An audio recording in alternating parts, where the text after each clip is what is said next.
نرى البعض يقوم بتصوير أبنائه في الهاتف، ثم بعد ذلك قد يبتلى هذا الطفل بالأمراض وغيرها ويقول يا ليتني لم أقم بتصويرهم، فما هي نصيحتكم لهم؟ أولا، من البلاء العام هذا الشغف بتصوير ما يقع للإنسان.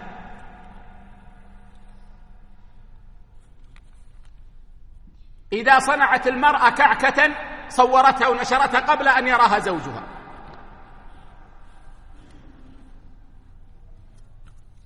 إذا طبخت شيئا صورته قبل أن يأكله أهل البيت. إذا اهتزت الشجرة عند البيت صورها وأرسلها.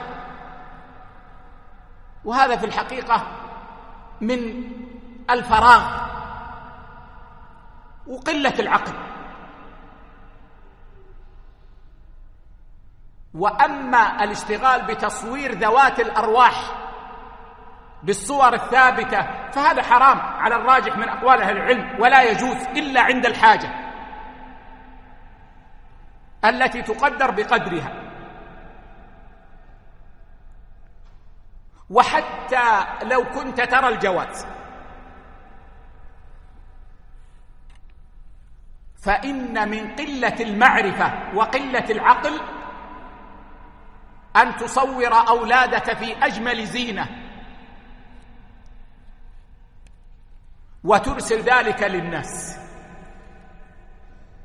وربما صور ابنه على هيئة إما قوة أو كمال في الجسم ونشرها للناس، وهذا يعرض ولده لكل سوء. وقد تقدم البارحة أن العين حق.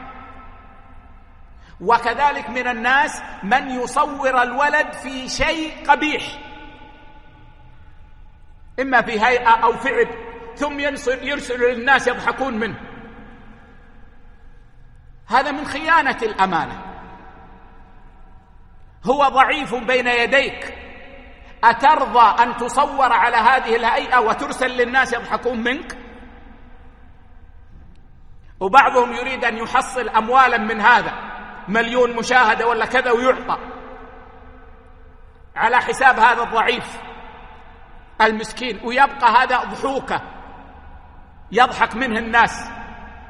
ربما يكبر ثم تعرض عليه هذه الصورة. ظلمات بعضها فوق بعض. فوصيتي لكل مسلم ومسلمة أن يشتغل بما يعنيه، وأن يعتني بما يرفع درجته في الدنيا والآخرة، وأن يبتعد عن سفاسف الأمور.